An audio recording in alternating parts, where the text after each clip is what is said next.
안녕하세요. 저는 평범한 30대 중반의 여성이에요. 사람들이 가지는 편견에는 여러 가지가 있겠지만 저는 정말로 어이없는 편견 때문에 힘든 일을 겪고 이제야 안정적인 생활을 보내게 됐어요. 사실 어떤 사람에게는 정말 용납할 수 없는 것이라도 또 다른 사람에게는 별거 아닐 수도 있는 것이 편견이라고 생각해요.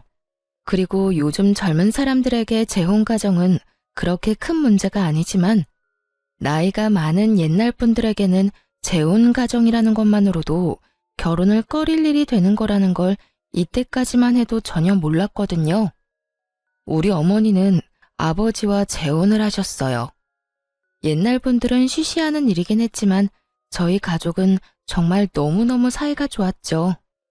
재혼 가정이었지만 저는 아버지와 어머니의 딸이었고요. 어머니가 전 남편과의 사이에서 아이 없이 이혼을 하셨기 때문에 말 안 하면 그냥 온전한 가족일 뿐이었어요. 제가 성인이 되고 남자친구를 사귀기 시작했을 때 엄마가 저에게 당부하신 일이 있었어요. 예, 너 혹시 결혼할 사람 생기면 우리가 재혼 가정이라는 건 절대로 말하지 마. 말하고 싶으면 결혼하고 최소 5년은 넘은 뒤에 하고. 응? 재혼이래봐야 엄마랑 나 아빠 사이가 남인 건 아니잖아. 피가 섞인 부모 자식인데 엄마가 너무 예민하게 생각하는 거 아니야? 네 눈에는 그렇게 보이지. 근데 내 나이만 돼도 그걸 흉으로 보는 사람이 있어. 내가 그런 편견을 얼마나 많이 당했는지 아니?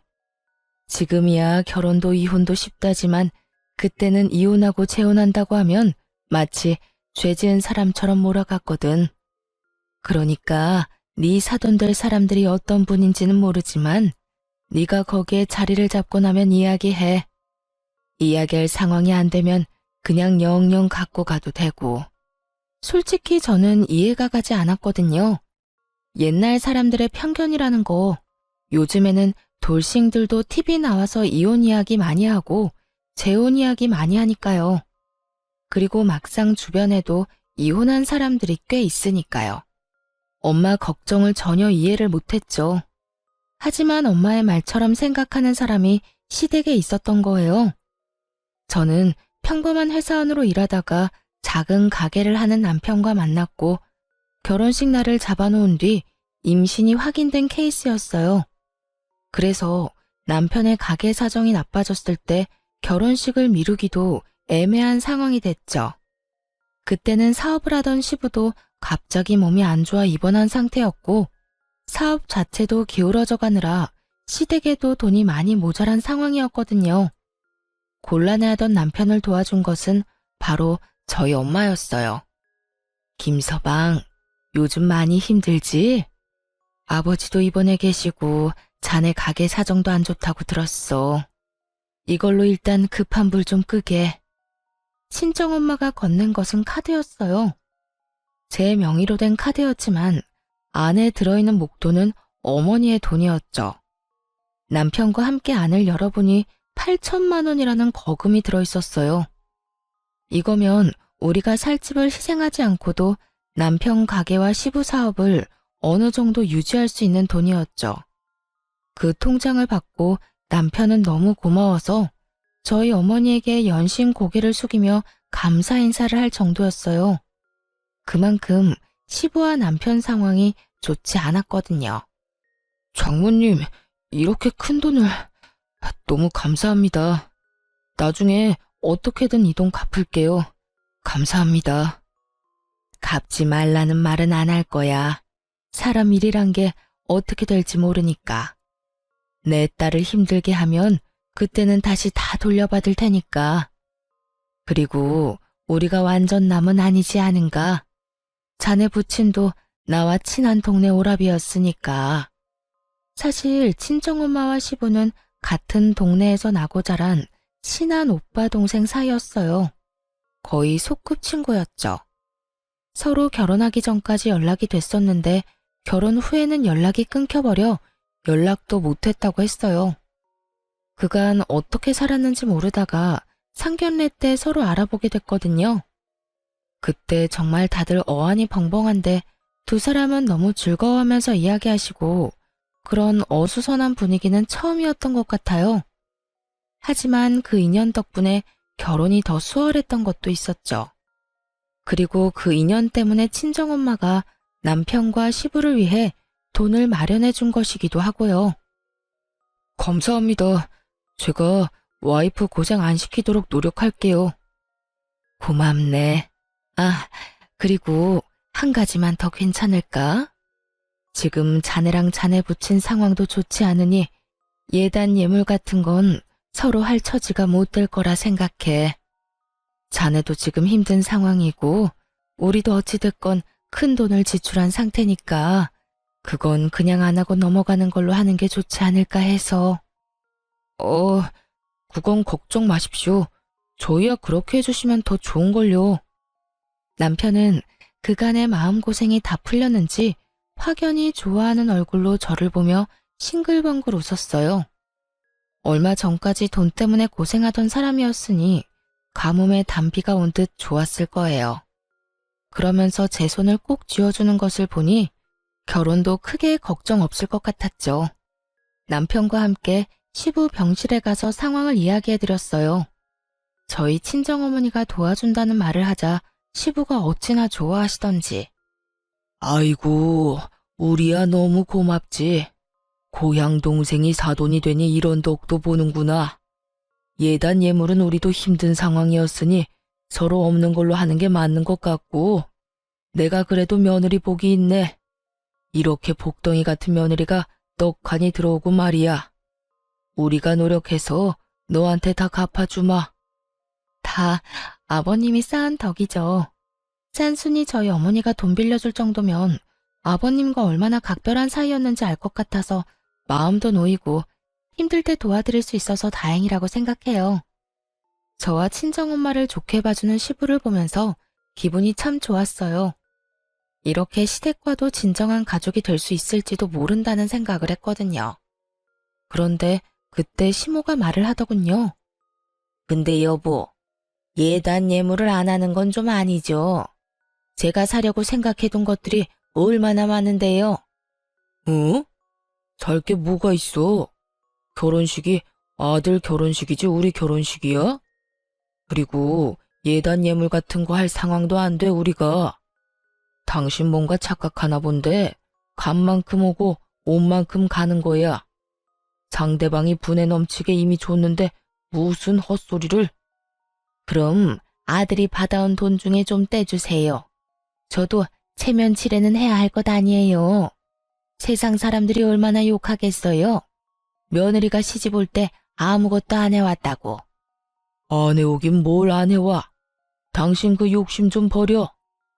애들 결혼식으로 세간살이 마련할 참이야? 애들 건 애들 거야. 제발 이상한 거 생각하지 말고 우더런 되는 마음으로 얌전히 좀 있어. 나랑 아들 망하면 집에서 살림만 하던 당신도 다 같이 망하는 거 알지? 지금 당신 하는 짓이 말이야. 물에 건진 인간 살려줬더니 보따리 내놓으라고 어깃장 부리는 거랑 똑같은 거야. 제발 염치 좀 챙겨. 아니면 철이 좀 더 들던가. 어떻게 시어머니 될 사람이 이렇게 생각이 모자라? 시모는 작게 한숨을 푹 내쉬더니 저와 남편에게 눈길도 안 주고 병실에서 나가버리더군요. 사실 남편과 시부가 시모에게는 얼마 받았는지 절대로 이야기하지 말라고 신신당부했었거든요. 그 돈 보면 어떻게든 가져갈 거라고 거의 확신하는 조로 말씀을 하니 저도 아무 말 못했죠. 그러니 시모는 저희 엄마가 빌려준 돈이 그렇게 큰 액수라고 생각을 안 한 것 같더라고요. 여보, 미안해. 엄마가 나쁜 의도로 그렇게 말씀하지는 않았을 거야. 나중에 상황이 다 정리되고 당신한테 얼추 돈도 갚아나갈 때쯤 되면 엄마한테 다 말할게. 남편은 미안해했지만 남편이 미안할 일은 아니었죠. 시모가 너무 생각이 없는 거였으니까요. 아들 사업이 망해가는 거 충분히 알면서도 자기 속 챙기는 모습을 보여주니 아들도 남편도 그걸 못 믿었게 생각하며 진실을 알려주지 않고 있었으니까요. 그때 시모가 어떤 사람인지를 정확하게 느꼈던 것 같아요. 욕심이 많구나. 그런 생각이 들었죠. 그리고 걱정이 됐어요. 결혼식 때 시모가 마냥 밝은 얼굴은 아니겠구나 하고요. 그리고 그 생각은 정확했어요. 결혼식장에서 시모의 얼굴을 봤는데 완전 썩은 표정이었거든요. 탐탁지 않아 하는 표정, 불쾌한 표정, 냉정한 표정이 한데 뒤엉킨 아주 오묘하게 상대방을 짜증나게 하는 얼굴이었죠. 저는 걱정이 앞섰어요. 시모가 왜 화가 났는지도 전혀 몰랐으니까요. 남편과 시부가 시모를 잘 달랬을 거라고 생각했는데 여전히 얼굴이 그 꼴이었으니 설마 아직까지 예단 예물 때문에 저러고 있다고는 생각조차 못했거든요. 드레스 입고 부케를 들고 있으니 마음대로 움직여 물어볼 수도 없고 정말 답답해 죽을 것 같더라고요. 그런데 패백을 하러 이동할 때 시모가 왜 그렇게 짜증나는 얼굴을 하고 있었는지 정확하게 알게 됐어요. 아니, 어떻게 이런 법이 다 있어? 예물을 안 해오면 어떡하자는 거야? 아무리 예의가 없고 경우가 없어도 그렇지 이런 식으로 자기들 맘대로 줄이고 없애고 이런 건 좀 너무하지 않아? 패백실 들어가려는데 들리던 시모 목소리였어요. 저는 당황했죠. 남편 친인척들과 함께 있었는데 시모가 그런 말을 꺼낸 거예요. 시부는 화장실에 간 터라 안에 없었거든요. 시모 말에 동조하는 사람들도 있었어요. 해주기로 했다가 안 해준 거라고? 무슨 그런 집이 다 있대. 아무리 그래도 조금이라도 해야 할 건 해야지. 겉만 번지르르 하고 그 집안 다 망한 거 아니야? 딸 결혼하는데 대놓고 그런 말을 어떻게 해? 돈 쓰기 싫은 거지. 며느리가 그렇다고 엄청 대단한 것도 아니고 뭐 내세울 것도 없는 애 시집 보내면서 그런 것도 없이 오는 거 너무 경우 없는 짓이잖아. 듣고 있으니 눈앞이 깜깜하더군요. 저희 부모님이 없길 바라며 안을 슬쩍 살폈는데 저희 부모님이 반대편 통로에 계시더라고요. 친정엄마 표정이 무척 안 좋았어요. 그 기분이 어떨지 짐작도 안 갔죠. 항상 긍정적인 어머니 표정이 완전 망가져 있었으니까요. 게다가 시모 이야기에 동조한 다른 사람들이 함께 흉보기 시작하면서 어머니는 들어오지도 나가지도 못하고 있었어요. 제가 어떻게든 해보려 했는데 시부가 뒤에서 나타났어요. 아가, 안 들어가고 여기서 뭐 하고 있어? 시부가 저를 챙기고 뒤이어 남편도 나타났죠. 두 사람 다 화장실을 다녀와서 늦었죠. 그런데 시부가 들어서는 순간에도 시모는 저희 친정 욕을 계속하고 있었어요. 오히려 저 들으란 듯 더 크게 말하더라고요. 내가 아들 앞길 막아버린 건 아닌가 싶어서 걱정이에요. 결혼식부터 자기 마음대로 모든 걸 결정하는 사람들이잖아요. 결혼하면 얼마나 심하겠어요? 별것 없는 딸도 귀한 딸이라고 싸고 돌 테니까요. 당신 지금 무슨 소리 하는 거야? 결국 시모 이야기를 듣던 시부가 깜짝 놀라 시모에게 소리쳤어요. 지금 친척들 앞에서 무슨 헛소리 지어 만드는 거냐고. 자식 도와준 사돈이 얼마나 고마운데 당신 하는 짓이 원수를 은혜로 갚는 거랑 뭐가 달라. 막말로 예단 예물을 했었어 봐. 우리가 감당이나 했겠소? 지금이야 퇴원해서 몸 상태 괜찮고 사업도 차츰 돌아오고 있지만 그때 사돈이 안 도와줬으면 재기 못했을 수도 있다고.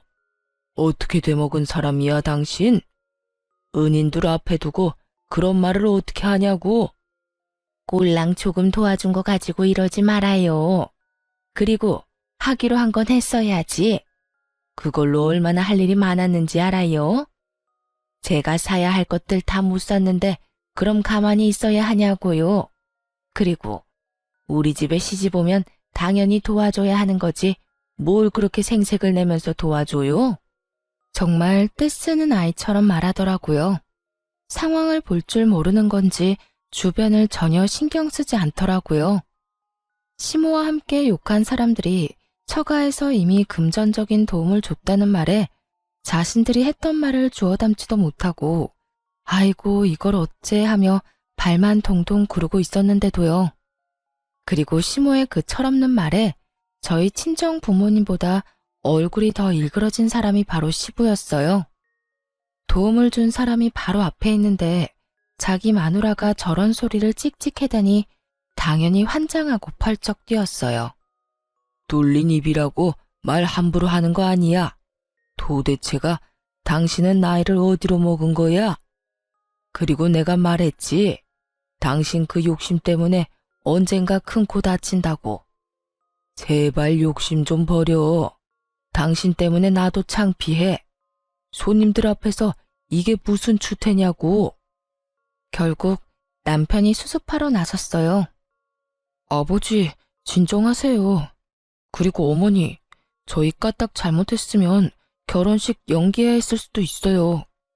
어머니가 집에서 살림만 하시느라 아버지랑 제 사정을 모르셨을 수도 있는데 진짜로 위험한 상황이었다고요. 뱃속의 아이 때문에 장인어른 장모님이 저희 상황 많이 살펴봐 주신 거고요. 돈 빌려가는데 예단님을 하자고 하면 처가에 돈 빌려서 결혼하는 거랑 뭐가 달라요? 그러니까 제발 더 이상 저 부끄럽지 않게 해주세요. 지금도 이렇게 친인척분들 모인 곳에서 큰 소리로 남편 말에 시모가 꽥 소리를 지르더군요. 너도 내가 잘못했다고 생각해? 내가 뭘 잘못했는데? 며느리 보면서 덕 좀 보겠다는 게 그렇게 큰일이야? 덕만 봤어요? 망해가는 가게 살려준 은인인데 어머니한테 직접적으로 돈 주는 거 없다고 이런 식으로 구는 것 같은데 살면서 제가 해드리면 되잖아요. 그러니까 제발 제 와이프 처가는 건드리지 마세요. 제발 사람 도리만 하면서 삽시다. 네? 시모는 골이 잔뜩 난 채로 인상을 확 찌푸리고 있었고 시부와 남편은 저와 친정 부모님을 달래려 애썼어요. 두 사람이 잘 달래지 않았다면 분위기가 수습이 안 될 정도로 망가졌을 거예요. 남편은 저와 친정어머니에게 미안하다고 연신 고개 숙였죠. 그때 시모가 자기는 패백을 안 하겠다고 나가버리더군요. 그런데 아무도 안 잡았어요. 시부는 오히려 속이 편하다는 듯 자신의 여동생에게 대신해달라고 부탁했거든요. 그렇게 시모가 없는 패백이 진행됐죠. 시모는 아예 돌아가 버렸더라고요. 엉망이 된 결혼식이었지만 더 엉망이 되기 전에 수습이 돼서 차라리 다행이라는 생각이 들 정도였거든요. 혼주가 그런 표정으로 앉아있으면 사람들이 이 결혼이 어떤 결혼인지 다 알게 되잖아요. 시모가 없으니 분위기가 더 둥글둥글하고 좋았어요. 시부가 돌아다니며 제 칭찬도 하시고 고향 친구들과 어머니 이야기도 하면서 정말 열심히 마지막까지 수고해 주셨거든요. 시부에게는 감사한 마음이 너무 컸죠. 친정 부모님도 시모가 안 보이니 그제야 얼굴이 좀 돌아왔고요.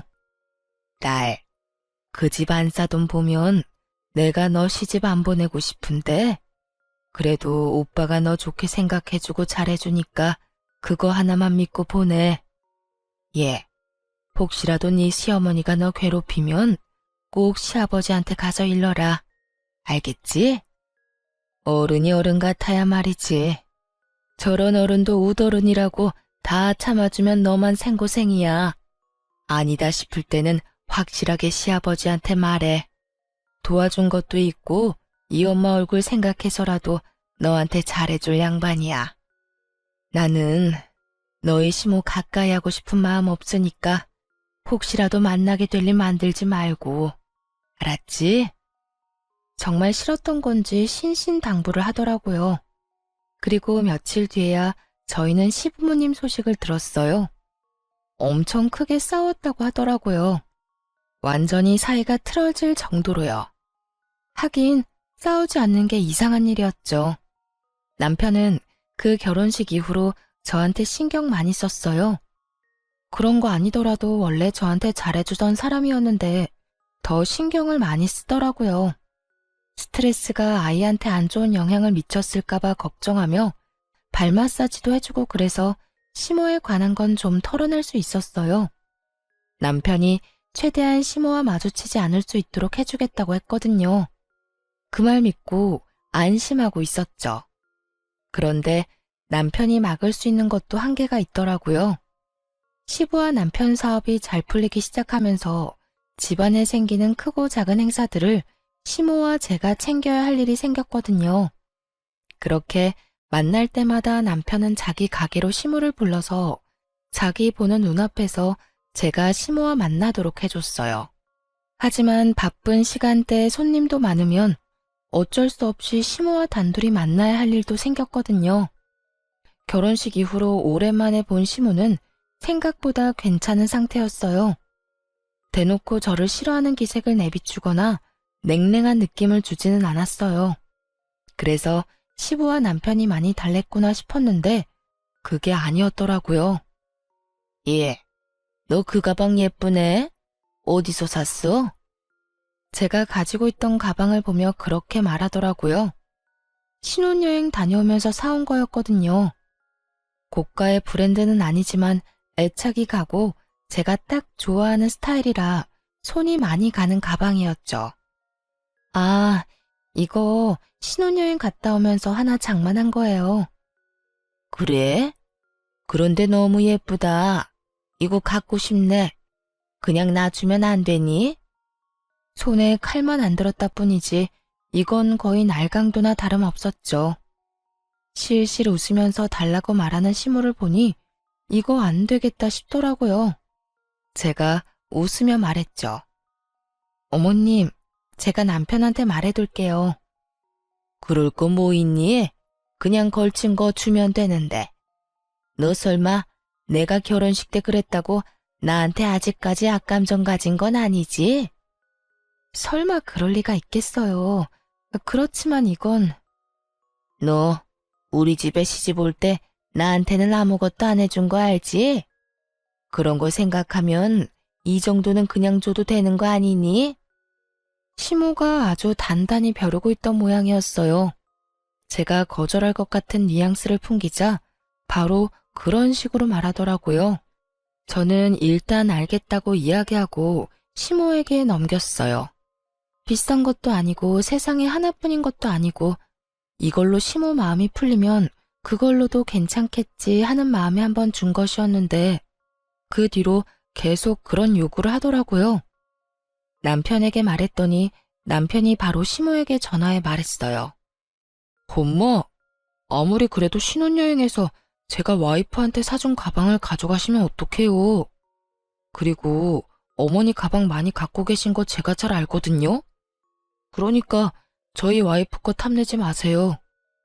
네 마누라가 그렇게 이야기했어? 내가 지껏 뺏은 거라고? 아니요. 어머니가 너무 원해서 드렸다고 하던데요. 근데 남이 선물한 것까지 원하는 건 좀 아니죠. 어머니 돈으로 사세요. 제가 매달 용돈도 보내드리고 아버지한테 받는 돈도 있으시잖아요. 왜 며느리 하고 있는 걸 달라고 해요? 제가 용돈 안 드리면 또 모를까. 돈을 주고 있는데 왜 남한테 뺏어요? 결국 남편은 아예 앞으로도 안 사줄 거라고 절대 그런 일로 우리 부부 괴롭히지 말라고 이야기하고 전화를 끊었어요. 남편의 과격한 말투에 좀 걱정은 됐지만 그래도 앞으로는 그런 일 없겠거니 했는데 그 뒤로는 더 집요하게 남들 모르는 곳에서 제게 요구를 하더라고요. 최대한 시모와 떨어져 있으려 해도 집안 행사에는 어쩔 수 없이 붙어 있어야 하는 일도 많았거든요. 그럴 때마다 계속 요구하더니 이번엔 제가 결혼할 때 친정아버지가 사준 가방을 달라고 하더라고요. 그거 예쁘네. 저번에 거 돌려줄 테니까 그거 나한테 줘. 그때 준 건 너무 어려 보였는데 이건 나한테도 딱 맞겠다 얘. 제가 가지고 있는 하나밖에 없는 명품이고 무엇보다 친정아버지의 선물이었으니 저도 줄 생각은 없었어요. 그런데 시모가 자신이 들고 있던 가방을 업고는 안에 든 물건을 우르르 쏟아 테이블 위에 올리더니 저를 쳐다보며 태연하게 이야기하더라고요. 뭐해? 너도 가방 비우고 어서 줘. 그 모습에 화가 난 제가 시모에게 말했죠. 어머님, 이건 저희 친정아버지가 선물로 주신 거예요. 누가 팔라고 해도 줄 생각 없고 어머님이 달라고 해도 드릴 생각 없어요. 다른 건 모르겠는데 이건 의미가 다르잖아요. 어머님이 이해 좀 해주세요. 그래서? 그럼 그거랑 똑같은 거 나한테 선물하면 되겠네. 안 그러니? 어머님, 현실적으로 불가능하단 거 잘 아시잖아요. 저 출산하고 아직 육아휴직 중이라 돈도 없어요. 그럼 남편한테 말해서 물어볼게요. 됐어. 기가 막혀서. 이 집에 들어올 때 딸랑 몸만 온 주제에 무슨 말만 하면 남편한테 물어볼게요?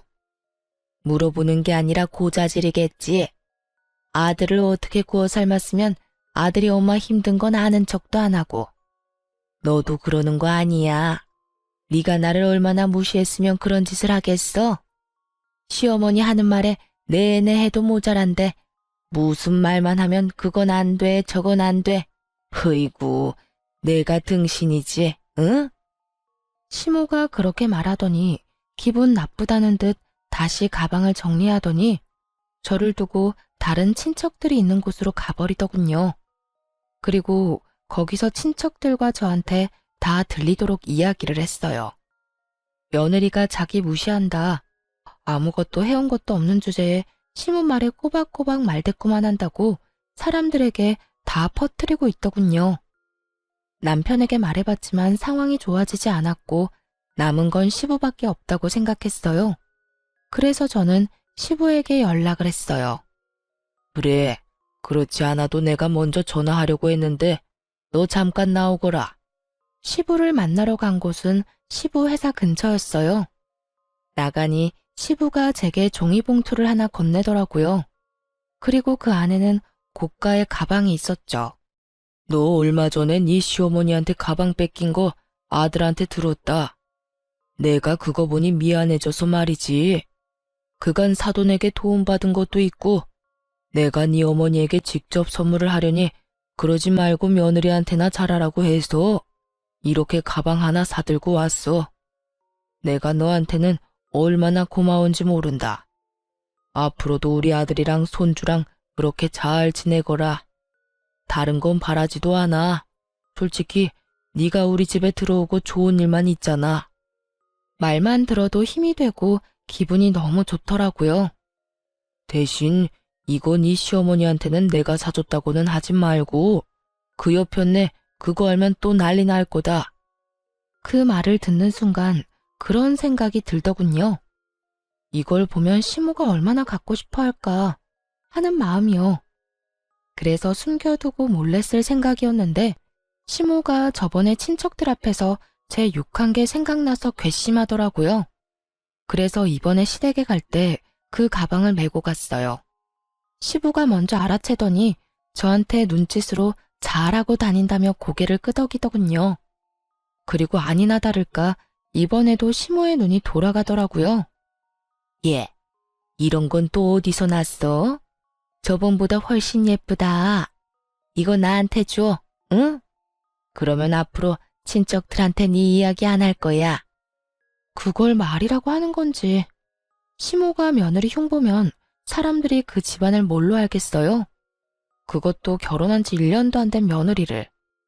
게다가 가방 하나에 그런 말 안 하겠다는 것도 다 그냥 해보는 말일 거예요. 지금 하는 행동을 보면 답이 나오게 돼 있죠. 저는 난색을 표하며 시모에게 조심스럽게 말했죠. 어머님, 죄송해요. 이 가방은 중요한 사람에게 선물 받은 거라 어머님한테 드릴 수가 없네요. 나중에 남편한테 말해서 이야기해 볼게요. 그랬더니 시모 눈이 쫙 치켜 올라가더니 또 나한테 퍼붓는 거예요. 중요한 사람? 너한테 중요한 사람이 시부모 말고 누가 있니? 너 설마 남자 있니? 그거 남자한테 받은 거 맞지? 알아서 열심히 자기 무덤 파는 시모를 보며 저는 속으로 웃었어요. 욕심이 끝도 없는 양반이었죠. 그 가방이 뭐라고 멀쩡한 며느리를 외도나 하는 여자로 만드는지. 뭐 눈에는 뭐만 보인다더니 저는 한마디 덧붙였어요. 그런 거 아니에요, 어머님. 말하기는 힘들지만 진짜 중요한 분한테 받은 거라 이거는 진짜로 드리기 힘들어요. 너 맞네, 바람핀 거. 지금 당장 안 주면 너 그러는 거 가족들한테 다 알릴 거야. 그러니까 빨리 내놓고 그 남자랑도 헤어져. 제가 뭐라 말하기도 전에 시모는 가방을 휙 낚아채더니 그 안에 있던 제 물건을 바닥으로 탈탈 털어냈어요. 그리고는 자기 어깨에 걸어보며 즐겁게 놀더군요. 저는 속으로 걸렸구나 싶은 마음에 불쌍하게 주섬주섬 물건들만 주워서 종이 가방에 넣었죠. 더 이상 시모에게 갖다부타 말은 하지 않고 저녁 때 집에 갈 때까지 기다렸어요. 저는 일부러 작은 종이 가방만 하나 챙겨들었죠. 배웅하러 온 시부가 제 짐을 보고 의아해하며 묻더군요. 아가, 너 가방 놔두고 왔어. 내가 가져오마.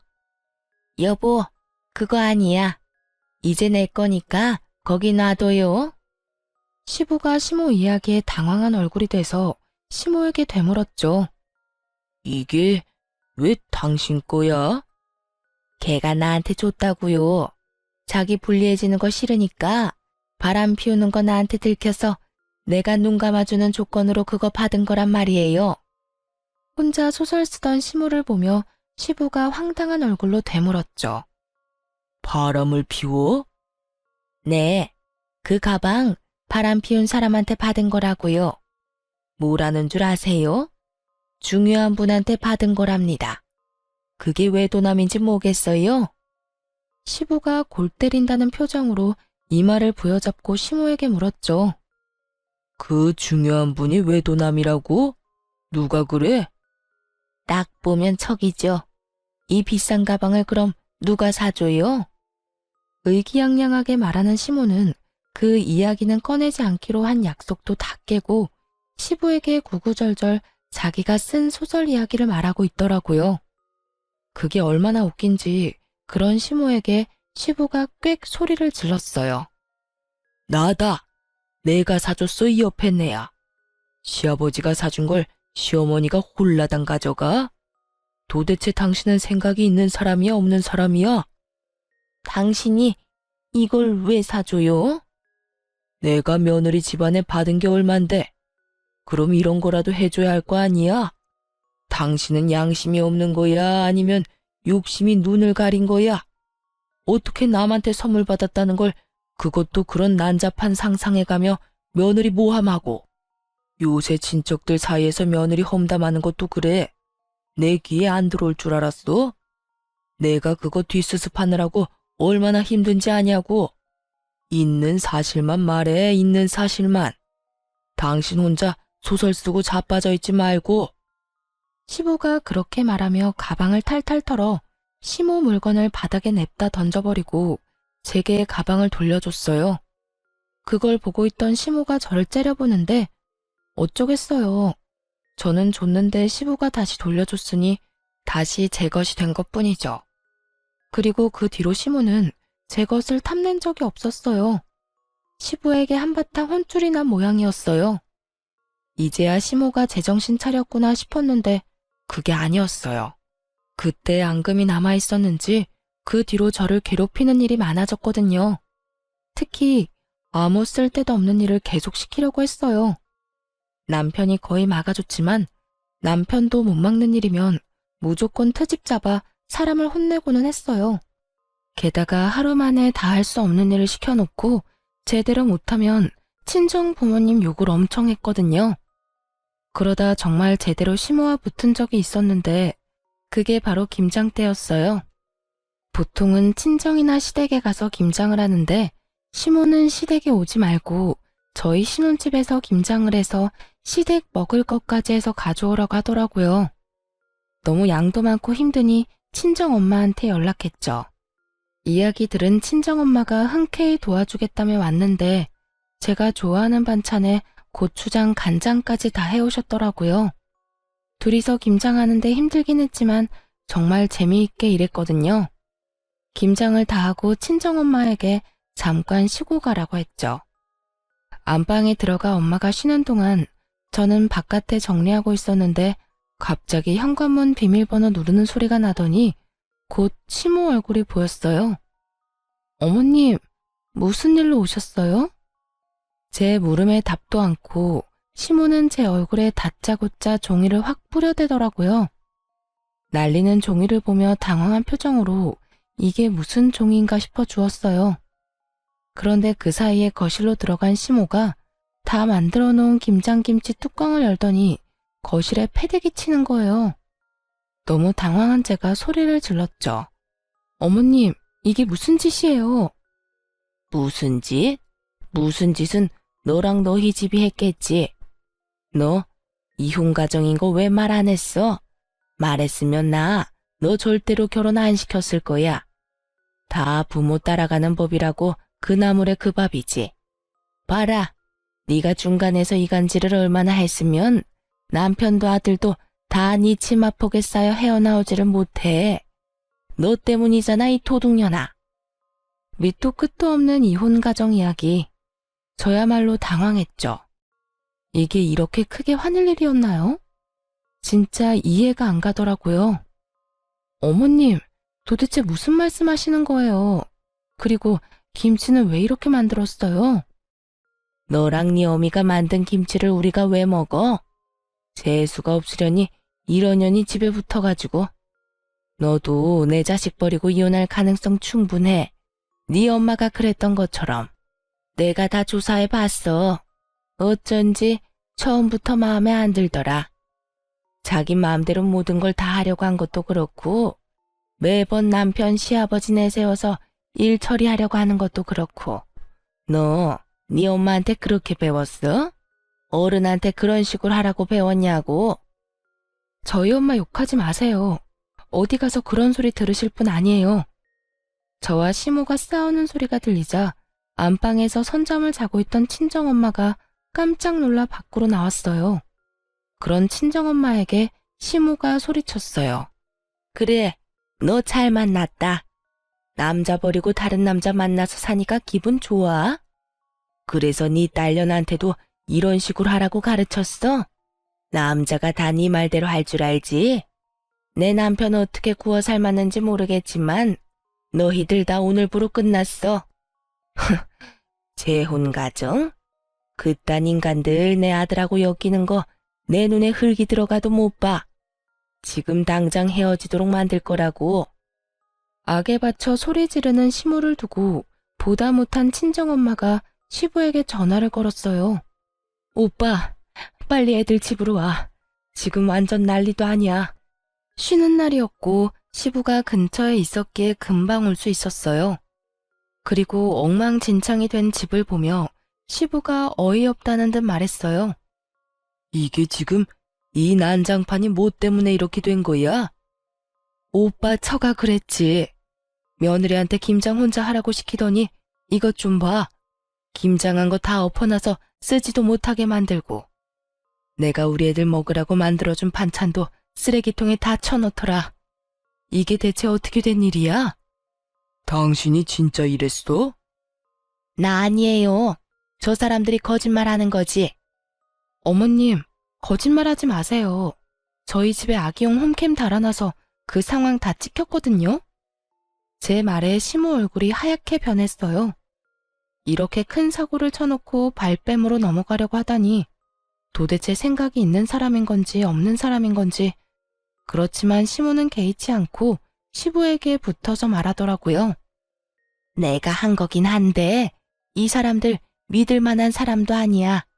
세상에 당신 고향 친구라는 저 여자도 재혼 가정이더라고. 그것도 우리한테 속이고 결혼까지 했잖아요. 내가 여태껏 사돈 얼굴 봐서 도와주고 참아준 건데 이게 도대체 무슨 꼴이냐고. 우리가 왜 저 여자한테 뒷조사까지 당해야 해? 내가 이혼하고 재혼한 게 그렇게 나쁜 일이야? 그게 뭐가 그렇게 잘못했다고 여기서 이 난리야. 그리고 그런 것 때문에 화내는 것도 아니잖아. 결혼할 때 그 예단 예물 안 해온 걸로 그렇게 괴롭히더니 애가 가지고 있는 물건을 뺏으려고 하질 않나. 그러더니 이번에는 하다 내 결혼 생활로 애를 괴롭혀? 이미 애들 결혼했고 잘 살고 있으면 됐지. 시부는 어지럽혀진 거실 바닥을 물끄러미 바라만 보고 있더니 푹 한숨을 쉬었어요. 그리고 여전히 의기양양하게 서 있는 시모에게 말했죠. 당신 오늘 가서 짐 싸. 무슨 짐을 싸요? 당신이 제일 싫어하는 이혼 해줄 테니까 우리 집에서 나가.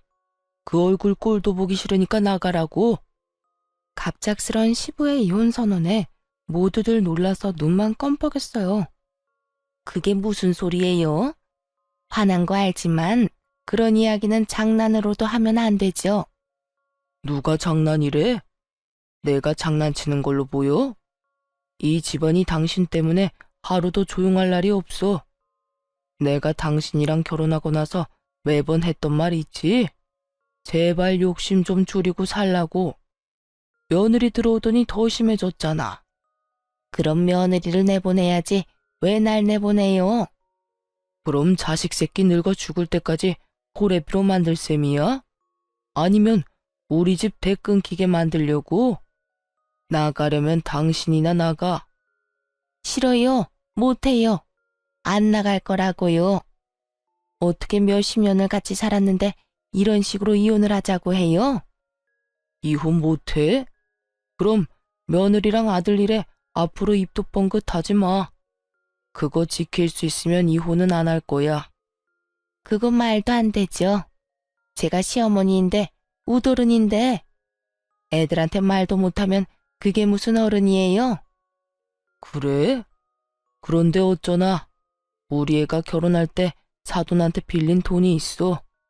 그걸 지금 당장 갚으라고 하면 못 갚거든. 당신이 갚을 생각 있어? 그럼 애들 이혼시킬 수 있는데. 제가 갚을게요. 끼케야 몇백이겠지. 꼴랑 입원비 빌려주고 여태 생색내는 것도 웃겼으니까. 몇백? 이 여자야. 자그마치 8천만 원을 빌렸어. 8천만 원.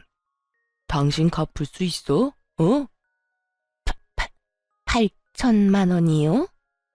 그제야 우리가 빌려준 돈이 얼마인지 알게 된 시모가 아무 말도 못하고 눈치만 살살 보더군요. 그러더니 도리어 인상을 쓰고 꽥 소리를 질렀어요. 그럼 미리 말해줬어야죠. 내가 여태 몰랐으니까 그랬지. 그만큼 큰 돈 빌려줬으면 내가 이런 식으로 했겠어요? 그 큰돈 액수 말해줬으면 당신이 또 쓸데없는데 돈 쓴다고 돈 내놓으라고 떼썼겠지. 예단 예물에 쓰겠다고. 내가 당신을 몰라? 나만큼 당신 잘하는 사람 없어. 그리고 당신 생각도 진짜 나쁜 거야. 돈 많이 빌려주면 아무 소리 안 하고 돈 적게 빌려주면 큰 소리 뻥뻥 칠 거야? 도대체 어디서 배워먹은 거야 그런 논리는? 적은 돈이든 큰 돈이든 빌려준 사람은 다 고마운 사람이야. 도와준 사람한테 이런 식으로 은혜를 원수로 갚는 건 대체 어디서 배워먹었어? 당신 어머니가 그렇게 가르쳤어? 시모가 저에게 했던 말 그대로 시부가 시모에게 돌려줬어요. 당신 어머니가 그렇게 가르쳤냐는 그 말이요. 그 말 듣는 순간 시모 얼굴이 확 굳는 걸 봤어요. 그렇지만 결국 시부 말에 아무런 대꾸도 못했던 시모는 시부와 결국 이혼 절차를 밟게 됐어요. 시댁 가족들은 드디어 터질 게 터졌구나 하는 반응이었어요. 사실 시모의 철없는 행동으로 그간 시댁 식구들이 뒷수습한 적이 많았다고 하더라고요. 생각 없이 말 내뱉는 거랑 사실관계 알아보지도 않고 소설 지어내서 말하는 거. 그리고 남의 것 욕심내는 것까지. 그래도 가족이라고 여태 끼고 살았던 것 같은데 결국은 이렇게 갈라서게 된 거죠. 그런데 시부와 시모의 이혼은 이상한 곳으로 불똥을 튀게 만들었죠. 하루는 신우가 눈물을 흘리며 남편을 찾아왔더라고요. 오빠, 그 사람이 나랑 파혼하자고 했어. 어떻게 하면 좋아? 신우는 남편보다 5살 어린데 시부와 시모가 이혼하기 전에 한번 보러 왔었거든요. 그때 날 받아놓고 결혼식 기다리고 있었는데 중간에 시부와 시모가 헤어졌잖아요. 그것 때문에 상대방 부모 쪽에서 말이 많았었던 것 같더라고요. 이혼 가정은 싫대, 그 사람 집에서. 결혼하기 전에 무슨 이혼을 하냐고. 얼마나 콩가루 집안이면 딸 결혼 앞두고 이런 짓 저지르냐고. 그 사람 부모님이 엄청 난리였어. 이게 내 잘못이야? 왜 내가 이런 불행을 겪어야 하는데. 내가 겪으니까 언니가 얼마나 힘들었을지 이제야 이해가 가. 시모가 저를 반대했던 입장 그대로 그쪽 집안에서 신우를 반대했으니 신우가 제 심정을 이해하고도 넘쳤던 거죠. 그런 신우를 달래줬어요. 아가씨, 누구 탓도 아니에요. 아가씨 탓은 더더욱 아니고요. 남자친구는 뭐래요? 부모님 말씀 따른다고 해요? 걔는 무조건 부모님 말씀 들어야 한다는 의견이라 보수적인 건지 마마보이인 건지 진짜 못 참겠어요. 엄마는 도대체 왜 그런 짓을 했어요? 제가 결혼할 때까지만이라도 얌전히 있어주면 됐었잖아요. 아무래도 안 되겠어. 엄마한테 따져야겠어. 결국 신우가 그 자리에서 시모에게 전화를 걸었어요. 엄마, 지금 내가 무슨 꼴 당했는지 알기나 해? 지금 하하호호 즐겁게 있을 때가 아니라고. 나 파혼당했어. 엄마 때문에. 아니, 엄마는 왜 이상한 짓을 해가지고 아빠한테 이혼까지 당한 거야? 엄마가 제대로 행동했으면 아빠한테 이혼당할 일도 없었잖아. 대체 왜 그런 짓을 해서 내 인생을 망쳐? 그리고 나까지 이혼 가정이라는 이유로 파혼당할 일도 없었고.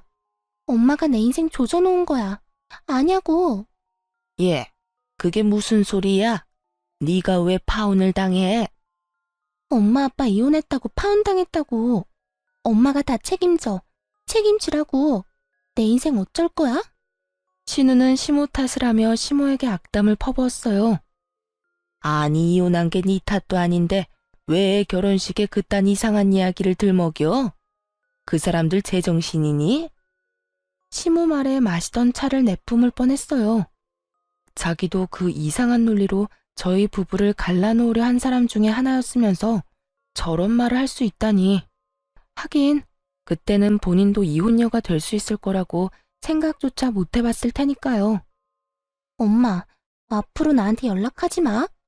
엄마가 내 인생 망쳐놓은 거 나 절대로 못 잊어. 엄마랑 인연 끊고 엄마 없는 사람으로 살 거야. 예, 너는 나한테 그러면 안 되는 거야. 내가 너희를 어떻게 키웠는데? 그러지 말고 이 엄마가 어떻게든 되돌려보마. 그러니까 이런 식으로 감정적으로 굴지 말고. 여보세요? 여보세요? 다 늦었어. 시모 말이 끝나기도 전에 신우가 전화를 끊어버렸어요. 그 뒤로도 시모가 계속 신우에게 연락을 했지만 신우가 연락을 받지 않았다고 하더군요. 시모는 그제서야 자신이 이혼한 게 실감이 난 건지 딸의 말에 충격이라도 받았는지 시부와 남편에게 전화해서는 매일같이 울며 매달렸대요. 그렇지만 이미 가족들은 시모 행동에 이미 모두 질린 상태였고 더 이상 뒤치다거리도 하고 싶지 않아 했죠. 그렇게 철없고 욕심 많은 시모는 가족들에게 모두 버림받고 나가 떨어져 버렸어요. 나이가 들면 가족이 제일 좋다는 말이 있죠. 남편은 시모에게 용돈은 꼬박꼬박 보내요. 그렇지만 만나지는 않아요. 그것도 애들 데리고는 절대요.